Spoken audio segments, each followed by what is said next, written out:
भारताने पाकड्यांसोबतची मॅच तर जिंकली, पण तुम्ही ती गोष्ट बघितली का? आपल्या सूर्याभाऊने टॉसच्या वेळी पाकिस्तानी कॅप्टनच्या हातात हात का नाही दिला? काही दिवसापूर्वी झालेल्या पहलगाम हल्ल्यामुळे आपल्या 26 महिलांचं सिंदूर पुसण्याचं काम पाकिस्तानच्या दहशतवाद्यांनी केलं होतं आणि त्याच दहशतवादी हल्ल्याने संपूर्ण देश रडला होता आणि त्याचमुळे लोकांचा संताप एकाच गोष्टींवर होता, ही मॅच रद्द करा, पाकिस्तान सोबत खेळूच नका. पण मित्रांनो, एक क्षण थांबा आणि विचार करा, जर आपण खेळलो नसतो, 2 फुकटचे पॉइंट आपण पाकड्यांच्या ताटात उचलून टाकले असते. जसा देशाचा एक तुकडा आपण त्यांना दिला आणि त्यांचा देश झाला पाकिस्तान, तसंच हा पॉइंट पण का द्यायचा?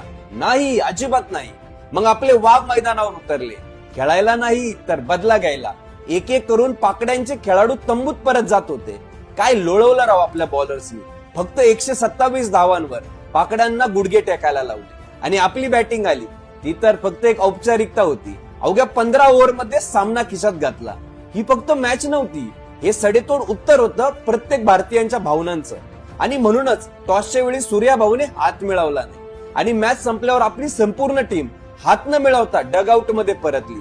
कारण हा फक्त खेळ नव्हता, हे उत्तर होतं प्रत्येक श्वासासाठी आणि प्रत्येक हल्ल्यासाठी. खेळ भावनांपेक्षा मोठा नसतो आणि देश तर अजिबात नाही. या वाघांसारख्या टीमसाठी एक शेअर तो बनतोच. जय हिंद.